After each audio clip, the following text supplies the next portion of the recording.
All right, this is the final installment in my interview series for 2019.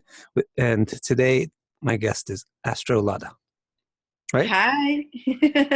Thank you for having me. My pleasure. I wanted to mention how funny it was that you were the first one to confirm that you wanted to do the interview with me, but the last one to actually get the interview done. We tried it 4 times. Tried it 4 times.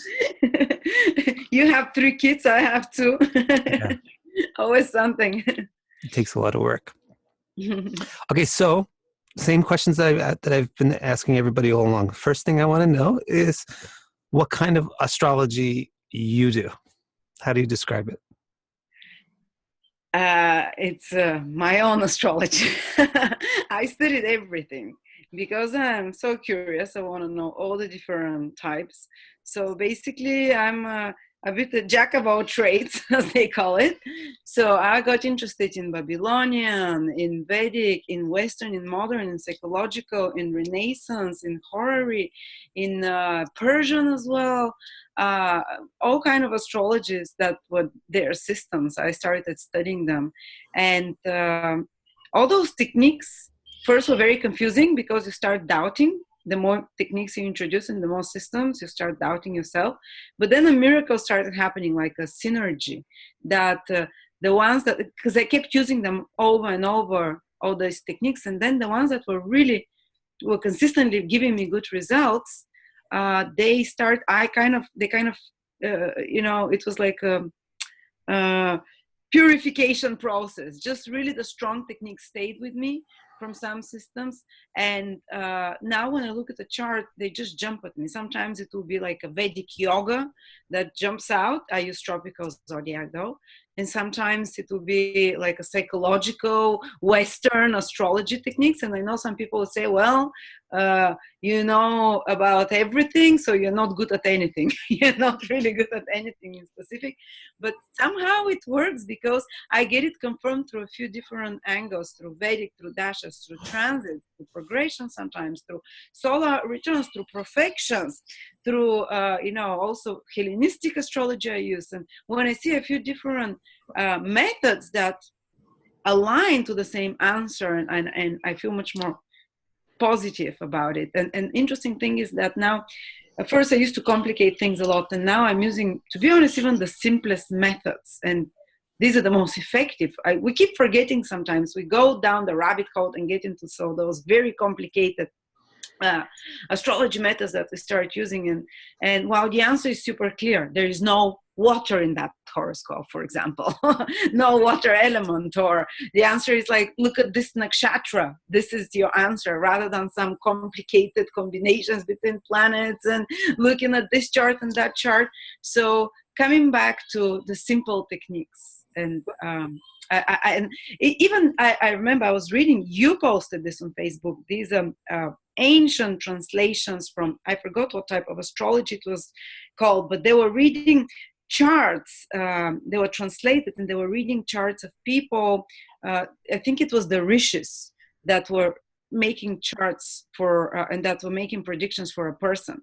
And they would just look at the chart, and they'll just look at the basic elements, the 7 planets, Rahu and Ketu and houses, and they'll say this person will marry at this age, they will have a brother, they will have a wife from another country or whatever.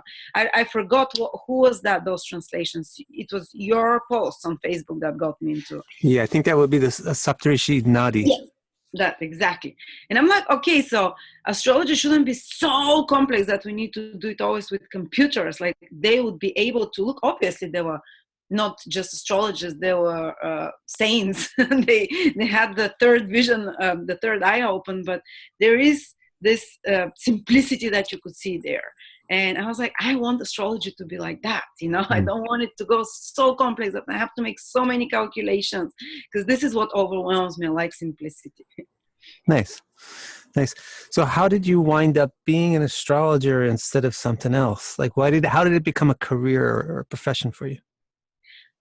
I was in as you call it, dark night of the soul. And that was 2003.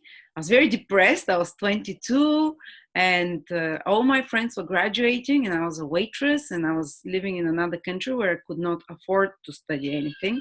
And to be honest, I had no interest in anything else. I had no interest, full stop. Since little, I just like to read about spirituality, about different religions, about different ghost stories as a child, and, you know, aliens.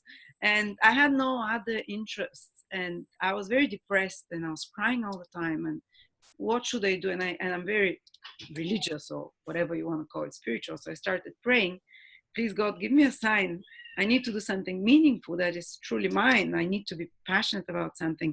And a book fell in front of me twice. I entered this bookshop, and twice it fell when I was going in. And then when I was going back, I somehow, my dress or something pulled it again. It fell in front of me, and I took it, I opened it.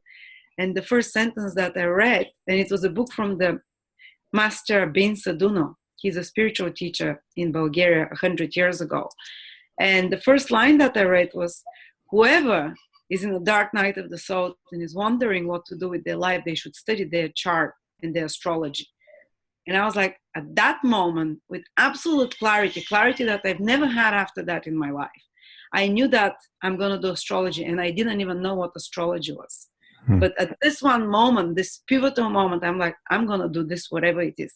And I started, and ever since, this is what the passion, you know, you can't stop doing it. Even when I'm with friends, when I'm relaxing, when I'm not working, all I'm thinking about is this. And I guess that's how you know you found your vocation, when it's inflames you, when it overwhelms you, when you can't think about anything else. It's a bit obsessive, it's a bit compulsive, it's a bit unhealthy even.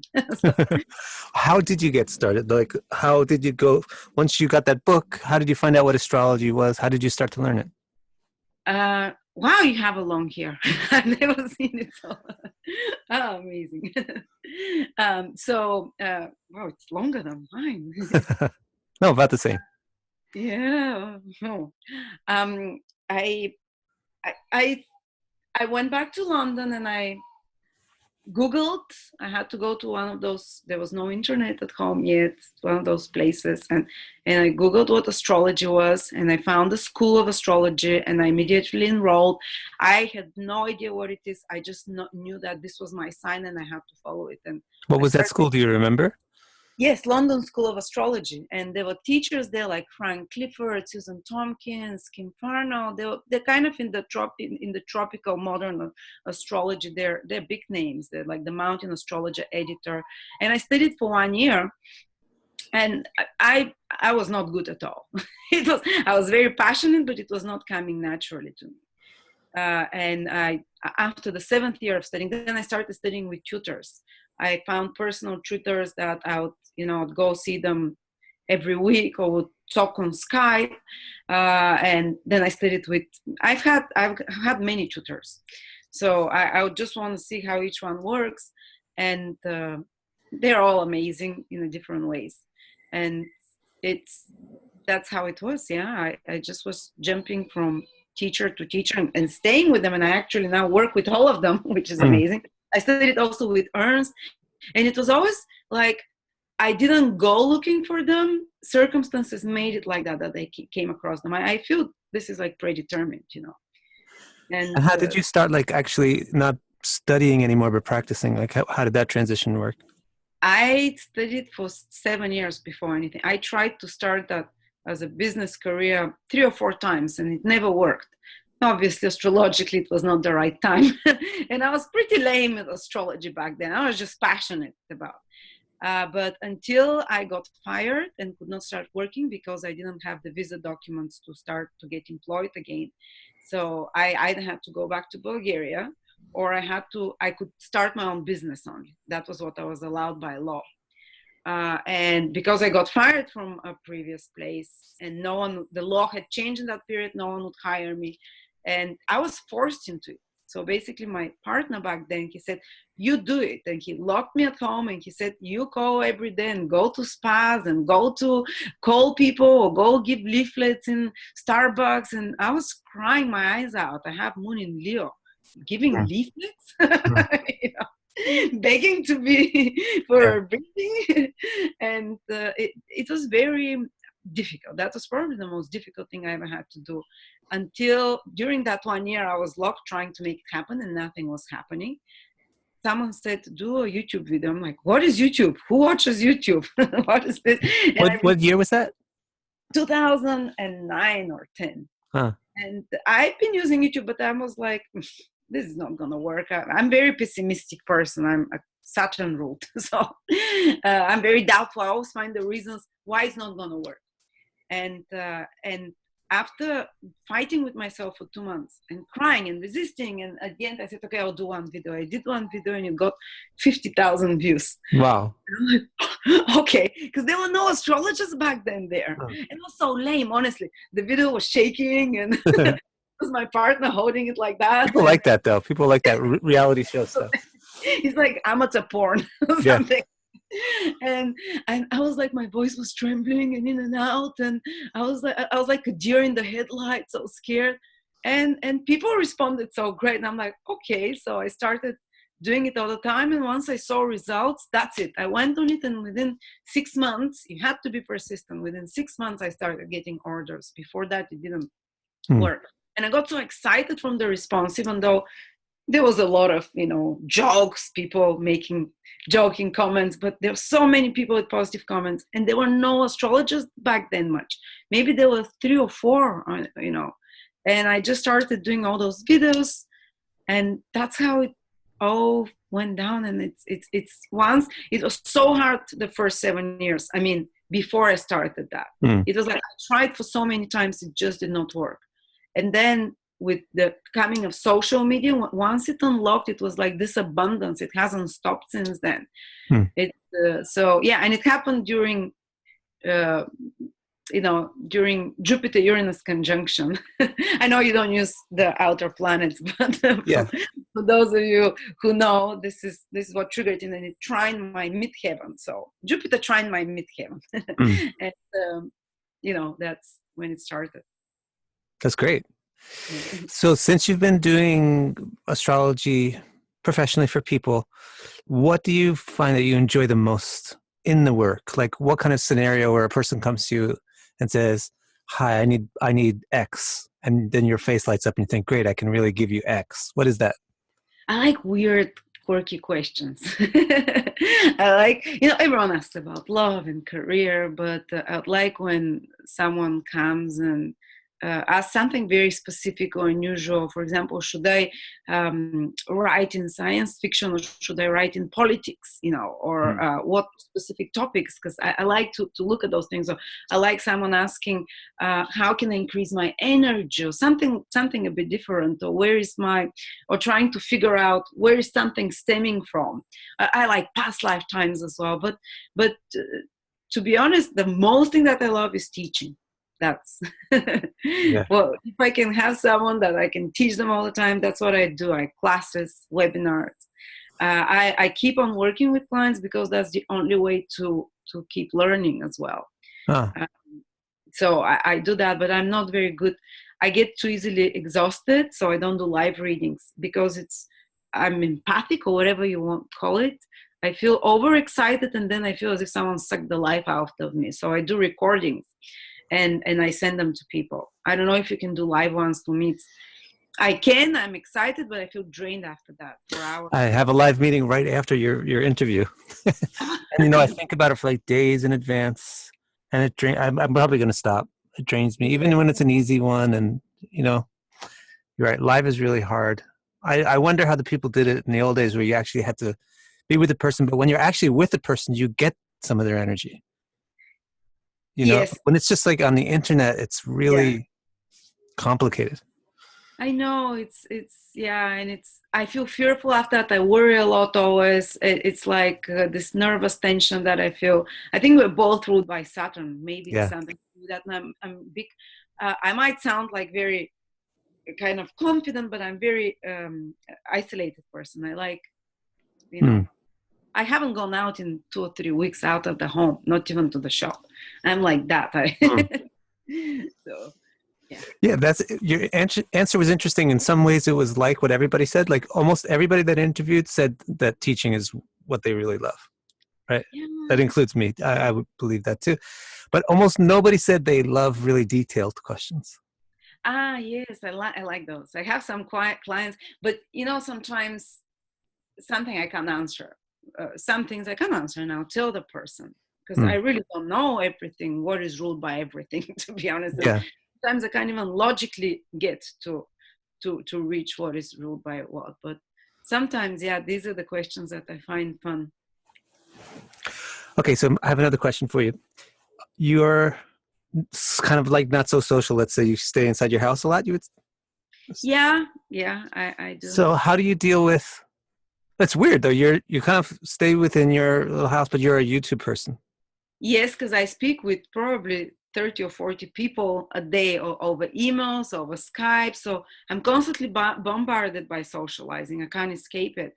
I have 4 planets in the 3rd house with all systems, no matter what. Yeah. So, and Moon in the 7th. So in those social houses, it's all happening there. But I'm an introvert. I get easily drained energetically when and I get so charged up in the moment. I give off so much energy that after that I need a few hours or a day or two alone. Right. I like both, but honestly, I'm an isolated person. Right. So how do you feel about like the astrological community, like the community of astrologers? What do you think is a plus about that? And what do you think is kind of like, I don't need that? I don't know. I've never been in such a situation with many astrologers. I love having astrology friends like you to joke around, to talk with, but I'm a good one-on-one. Maybe when it's too many people, maybe gossip will start and there is a lot of competition. And when I speak with someone personally, I never feel competitive.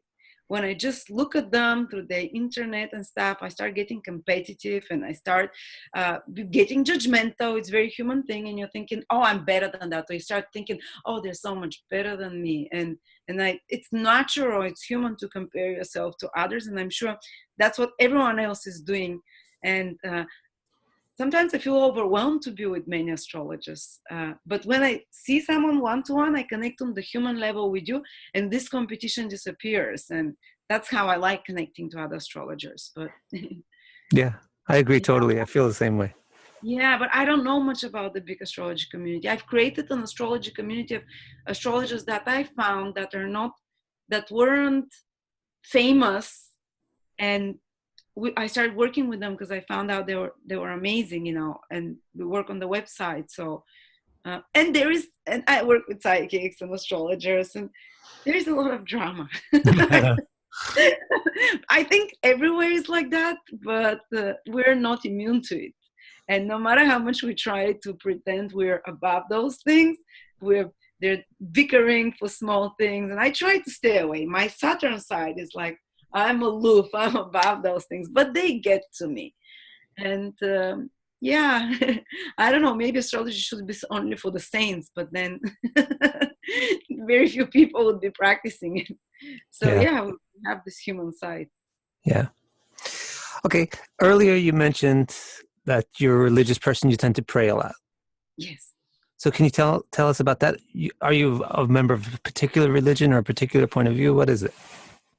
Well, I was born and my grandmother was very religious. So she was always telling me about God, to pray Jesus. It was Christianity, Orthodox. And after that, I drifted and I went into universe, space. God is some neutral energy that's created us. I became kind of this much more impersonal energy creation, more scientific.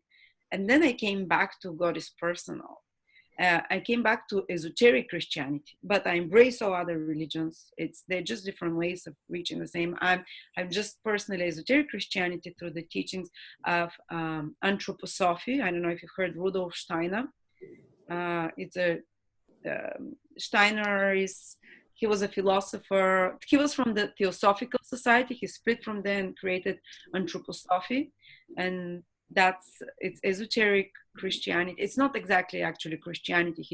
He was not Christian at all. He started investigating with occult means the invisible worlds, and he reached to the figure of Christ. And he said he's high level initiate, basically, Rudolf Steiner.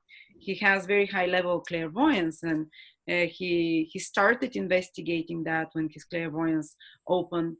and he reached to the mystery of Christianity, and he said this is a very real thing. And he's very abundant. He wrote a lot, but also I'm a student of Bin Saduno. He was whose book open in front of Mm. me. He passed away 100 years ago, but even the Pope went to consult him, and the kings back that time, and the president.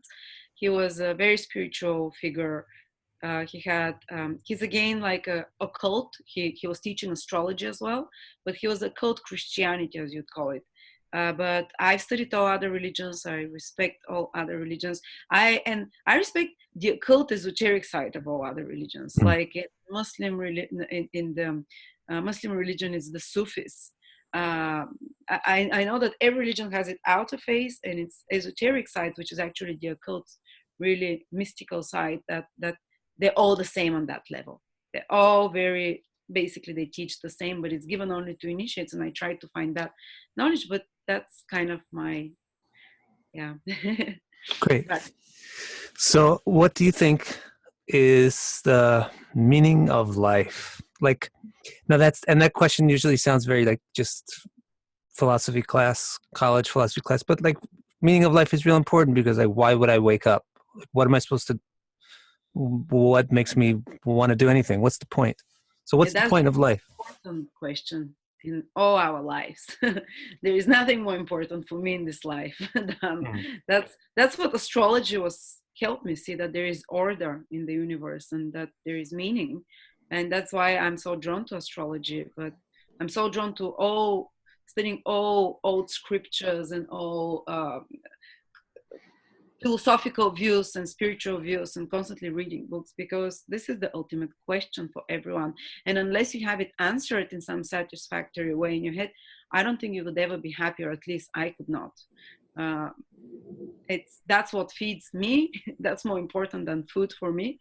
And my beliefs change all the time. Maybe that's the reason that belief system is under the influence of the ninth house, which is mutable, changeable. Our belief system changes because we can never have the ultimate truth. Only God has the ultimate truth. Even the angels and the saints, they have partially part of the truth. And that's why our beliefs constantly change. Hopefully they get better and better and upgrade. So if you ask me this question in a year from now, I'll answer it very differently probably.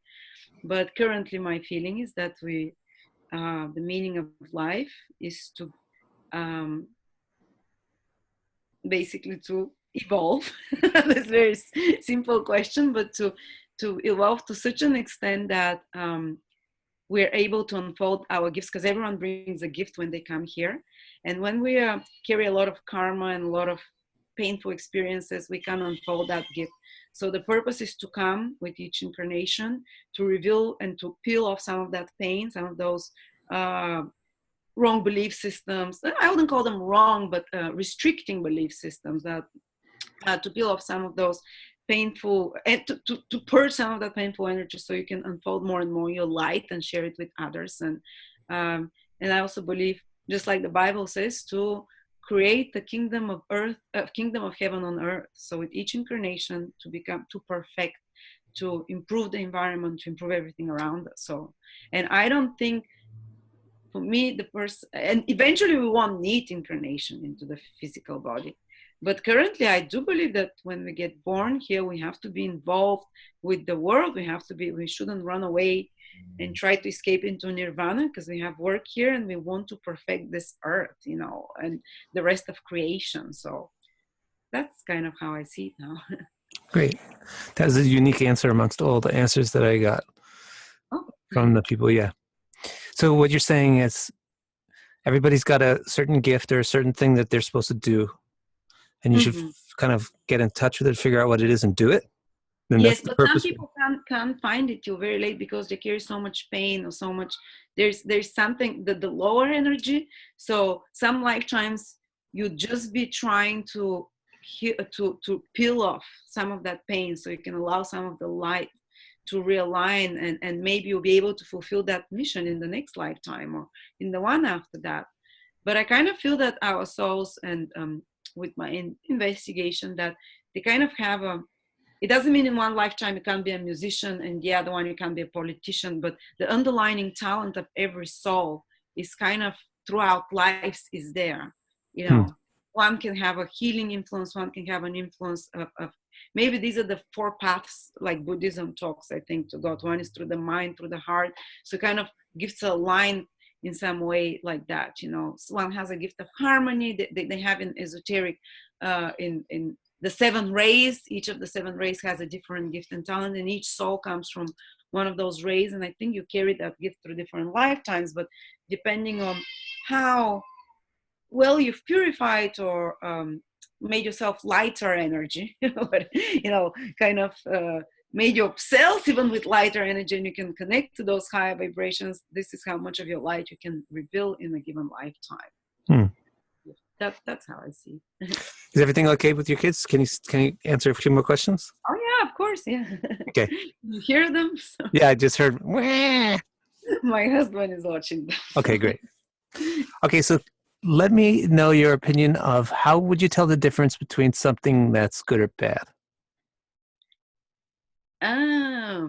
Yes, I've thought about that a lot over my lifetime, because I used to be a addict, you know, of very nervous character. So I've been addicted to all the possible substances.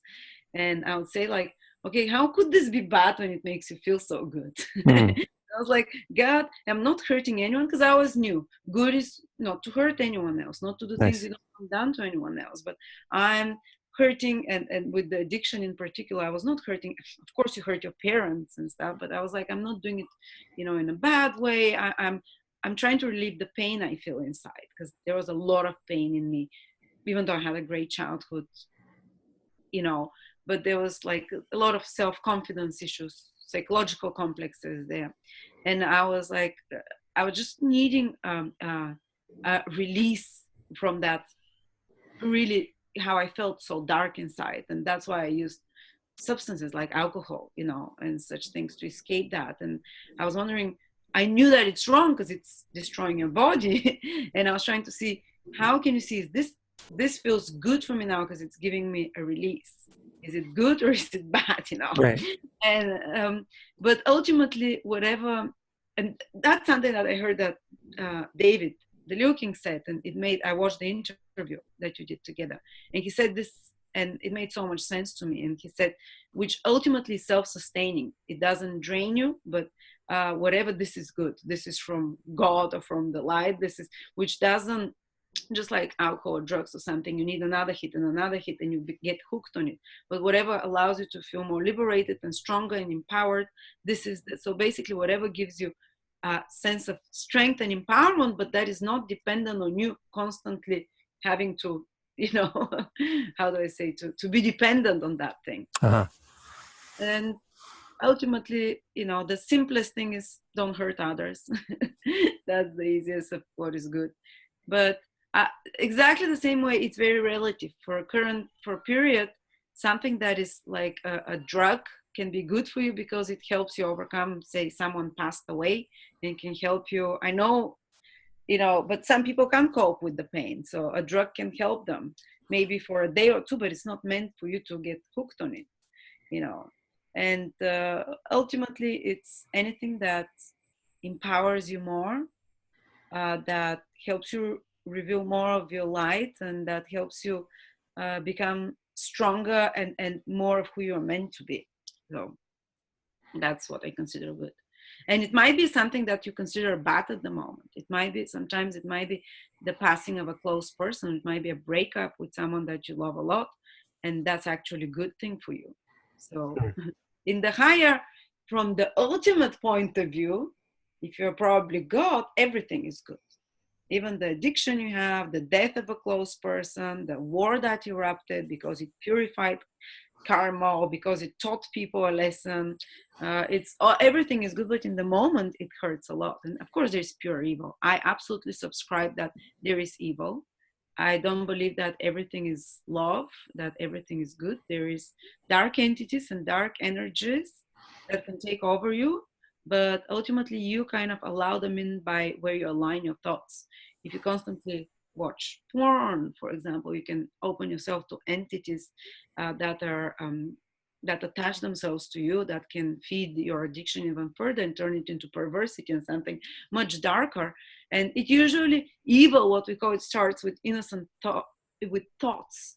You allow your thought to go to a bit darker place and to linger there and to linger, and you open yourself to those darker energies that want to feed on your energy, basically, because some energies, some entities are cut off from the light, and the only way for them to get any life force is by attaching themselves to humans who still have access to the light, and turning those humans, stimulating very powerful passions in them and sucking out their life force this way. So we have to be very careful with our thoughts and with our, where we direct them, and with anger and all those, you know, the normal qualities that we know that even in the Bible and the religions that basically drain us, because there is evil and there is dark. But we invite it often unconsciously, whether through use of drugs, whether through use of, whether through anger, whether through, and if we consciously try to, to direct our thoughts and fill them with more high vibrational thoughts that are aligned a bit on a higher level. And because I've gone through all the addictions, I've even gone through the naughty movies addiction and everything. So I know it's possible. And it's a vicious circle. It's so hard. While you're in that cycle, you don't think there is ever, you can't imagine life without it. You don't think life is worth without it. But once you get out of this cycle, and it's usually by introducing new thoughts or ideas or new interests that distract you from that, because you can't just make yourself stop thinking about something. And it's there, those entities have taken control over you, and they're pulling you even more when addiction starts in that direction. But by introducing new and healthier things into your life, you can pull yourself by your hair.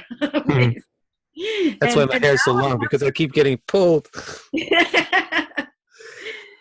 I think sometimes people want an idea of an astrologer would be like, one idea of an astrologer is, here's a person who's so got their life so perfect and they're so on a higher level and they can help me. But I think another really practical idea of an astrologer is, here's a person who's been through the same stuff that I've been through, that I'm going through.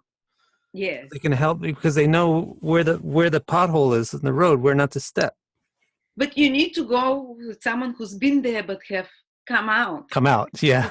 If they're a mess still, yeah, there's no way this person can help you. Right. And that's why I felt so, when I was starting with astrology, I was dealing with a lot of those things still, and there was no way I could have. That's why it was delayed for so many years. And I was not feeling worthy to help someone else. I was amidst those constant, I felt like I was being pulled into pieces with my passions and desires and addictions and self-resenting feelings. And I went through quite a lot of dark stuff, through a lot of the underworld, and anything that you can imagine. I experienced it in some, well, let me not call the devil. But yeah, so it's possible, and I feel so happy because I have absolutely no attachments now and addictions. Of course, I'm attached to my loved ones, but psychological, emotional, there is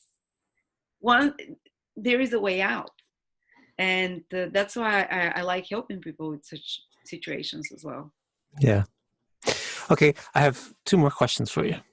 One of them is kind of not really related to anything we've talked to before, but it's just about the way you look at the world.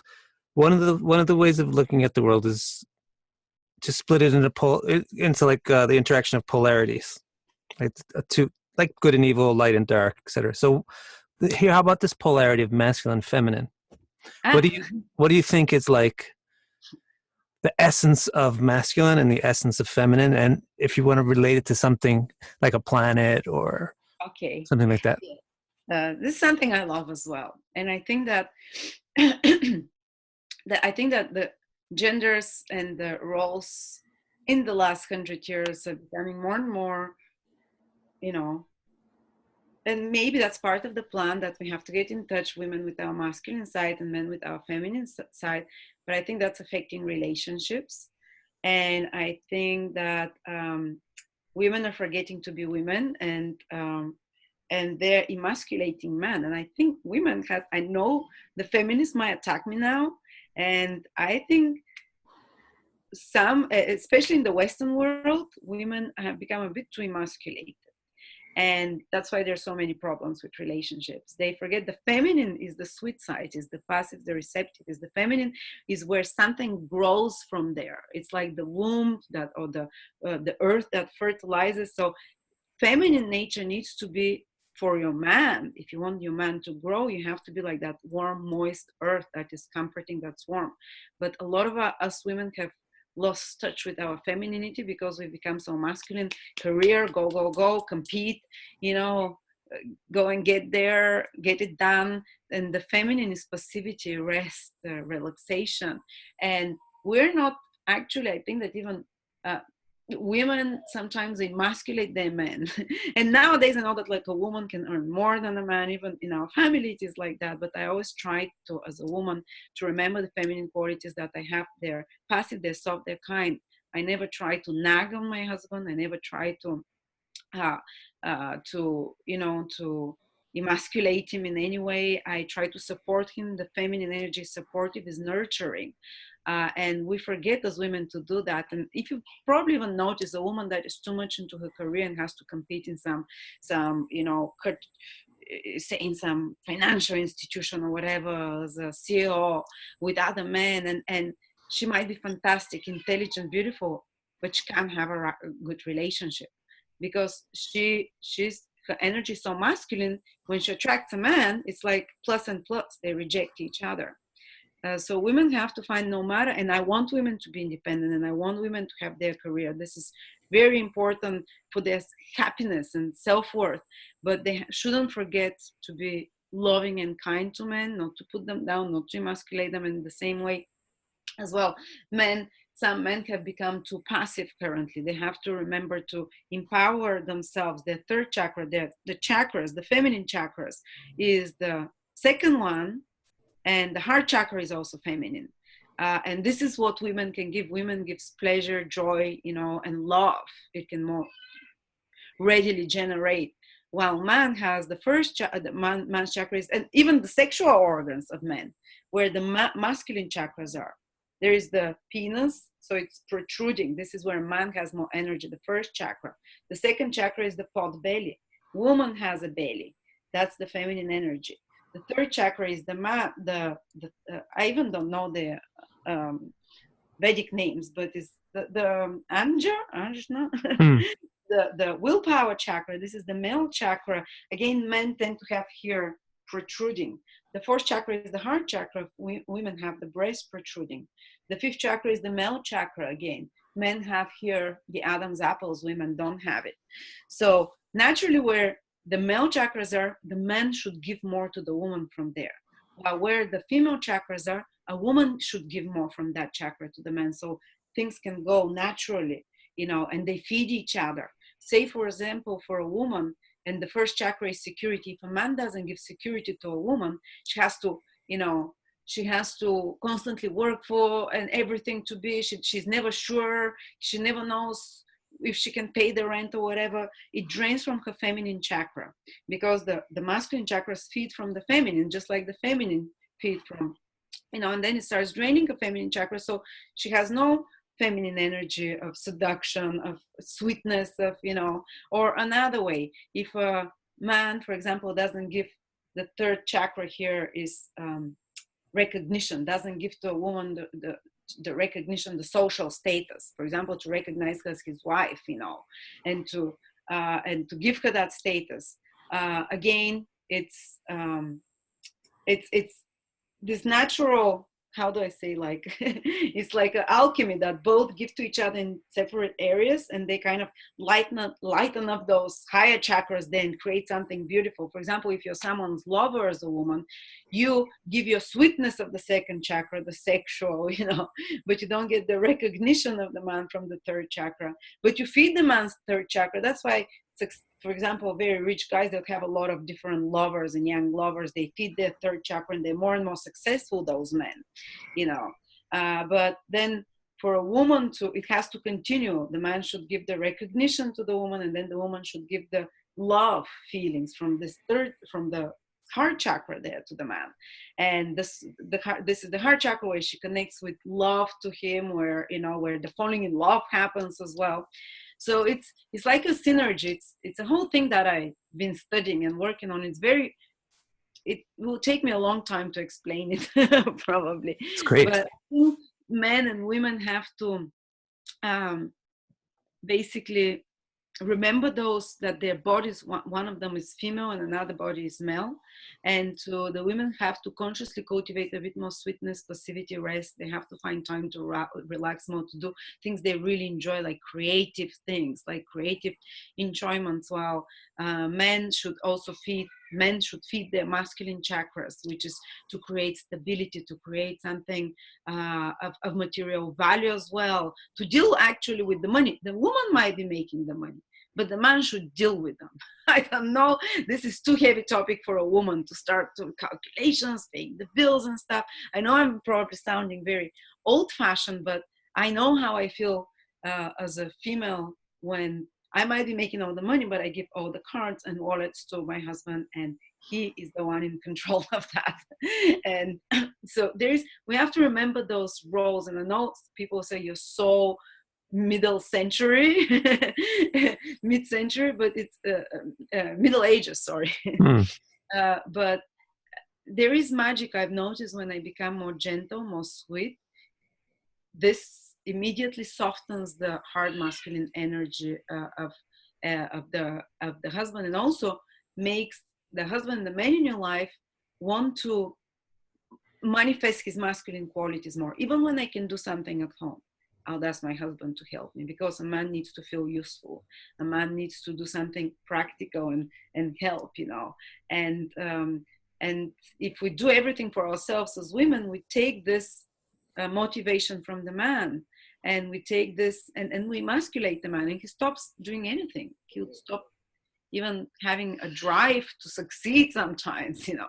Some men don't naturally have this drive, but the woman can cultivate in a man this drive by showing more feminine qualities towards him, and he'll want to protect her and to take care, and he'll be like, but if a woman goes there with masculine qualities like fighting and nagging, his masculine qualities immediately will withdraw, you know. But when a woman approaches softly and encouragingly, like nurturing, like the womb, like fertile earth, she can make even from the biggest loser a successful man, which I believe, I don't know, which maybe not the most successful, but much more successful. So I think the two sexes have to work together, because especially a woman as a nurturing influence can she can do it in a much more passive way, rather than taking direct steps, but in a much more by making her energy more feminine, and she can fix the whole relationship, and she can fix relationships where the roles have reversed. And that's when usually the sex drive stops in the relationships as well, when the roles reverses and all these kind of problems follow. Anyway, I can talk for hours on that. But that was great. That was very interesting. So I got one more question. Yeah. You talked about starting off with like a personal idea of God, moving into like a impersonal, energetic, scientific type of thing, coming back to a personal conception. So can you tell us more about what makes you feel, first of all, that there even is a God, and second of all, what kind of specificity do you have in a personal concept? Personal God, I've been feeling it, and that it's a God that it's not just it is energy, of course, whatever it is, but it's ultimately their feelings, deep feelings much more profound that we can imagine, of this entity, of this creator that cares for us like a parent, like a mother father entity. And that's how I've been feeling, and that's how I had a spiritual experience that made me feel that. I experienced that love, and it was very personal, and it was a personality. God has a personality. It's not just some energy that gives certain energy and life force to everything around, doesn't care, and just sustains that energy. It's really intimately and personally and consciously involved with absolutely everything, whether you're an elephant, a human, or a molecule. And it just depends what receptive organs you have to perceive that love. But it's very intimate and it's very caring, and you can talk to God. And I talk to God like with a parent, like with a friend. And this is when I've seen the most powerful results in prayers, because I'm a very practical person as well. And my Jupiter is very starved. It's conjunct Saturn, and opposite Mercury. So the Avastas of my Jupiter is, so I don't naturally have this was this awe, this feeling of awe of life, this feeling I feel God. I know it's there. I had to search for it hard, and I had just once like such experience. Then it was closed for me. But ever since I felt that, when I started speaking to God like a personal being, like praying, I don't even create an image of God in my head. I don't know, but it's just a feeling, like a best friend, like my most dearest, my most loved. And then my prayers started getting answered much faster. And and of course, I don't pray selfishly. I want this specific thing, but for the highest, the best good. And I'm always been saved from the most difficult situations when I started interacting with this personal God. And because it gave me practical results, I'm like, okay, that's my current God. Because it's, my star Jupiter, I want to see what works. So I test it. Great. Now I'm going to go and study Avastas. Everybody is doing Avastas except me. Well, star Jupiter, Jupiter Saturn, that you're constantly searching for meaning because you're not feeling it's really constantly doubting your sources and your faith. And yeah, this was a great interview, Lada. Thank you so much. Thank you. Yeah, thank you. Really enjoyed it. I hope you don't feel drained. No, I feel recharged. Great. I'm really glad. This time is different. I'm talking about myself. Yeah, it's always easy to talk about. Yeah, Sometimes very it's really difficult. Very calming. Well, your ascendant, your rising was Capricorn, yeah? Yeah. And you? Aquarius. We're neighbors. We're neighbors. Yes. We have the same Lord. Yeah. That's a consideration. They do that. What the heck do they call it? I think they just call it Graha Maitri or something in a remote sense. Like, friendly rulers. Was your Saturn in the 9th house or no? 5th. Okay, so you're looking for wisdom there as well. Yeah. Saturn's in 5th, and then the 5th Lord is in the 9th. Oh, okay. So this really big yoga going of wisdom searching. And yes, because I loved when I discovered you when I was looking about the tropical and sidereal, and I saw this video you had, Secrets of the 12 Signs, and I was like, I love this guy, whoever it is, he's amazing. Oh, thanks. I'm like, I want to hug him. And I started watching all your videos from there, and then you wrote to me, and I friended you, and you wrote, and we were like, oh, you know me. I was like, you know me, no way. Yeah, I was really, really happy that you did that. Me too. Okay, Lada, let's do this again sometime. Yeah, with pleasure. Thank you. Thank you so much. Thank you. Bye. Bye-bye.